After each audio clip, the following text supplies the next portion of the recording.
নমস্কার, আমি সুস্মিতা। আপনারা আমার চ্যানেলে আজকে দেখতে পারবেন ডুমুর দিয়ে কী করে একটা টেস্টি খাবার করা যায়। তো ডুমুরটাকে ফার্স্টে আমি এরকম কেটে নেব হাফ হাফ করে। তো কেটে ওটাকে সিদ্ধে বসিয়ে দিয়েছি, আর এই পাশে ফ্রাইং প্যান দিয়ে ওখানে তেল দিয়ে সামান্য কালো জিরে দিয়ে একটু নাড়াচাড়া করে নেব, আর তারপরে দিয়ে দেবো কেটে রাখা ছোট ছোট করে পেঁয়াজ কুচি আর লঙ্কা কুচি। এটা যতক্ষণ না লাল হবে আমি এর মধ্যে আর কিছু দেবো না আগে।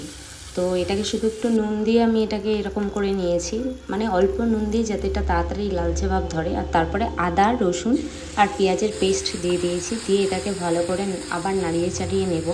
এই পেঁয়াজ রসুন পেস্টটাও একটু ভাজা ভাজা করে নিয়ে তারপর দিয়ে দেবো আমি নুন, হলুদের গুঁড়ো, লঙ্কার গুঁড়ো, জিরে গুঁড়ো, ধনে গুঁড়ো আর সামান্য একটুখানি গোলমরিচের গুঁড়ো। তারপর এটাকে আবার ভালো করে আমাকে নাড়িয়ে নিতে হবে। এটাকে মেইন কথা, এটাকে আমাকে কষিয়ে নিতে হবে। তো তারপরে এই সিদ্ধ করা ডুমুরগুলোকে আলাদা করে নিয়েছি, আর শিলনোড়ায় একটু থেতো করে নিচ্ছি। থেতো করে নেওয়ার পর আমি এগুলোকে তুলে নিচ্ছি একটা বাটিতে।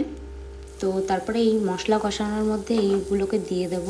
তারপরে এই ডুমুরটার সাথে এই মশলাগুলোকে ভালো করে আমার মিশিয়ে নিতে হবে, যাতে মশলার এই সবজিটা আলাদা আলাদা না হয়। ভালো করে না মেশালে এটা কিন্তু খেতে টেস্টি লাগবে না।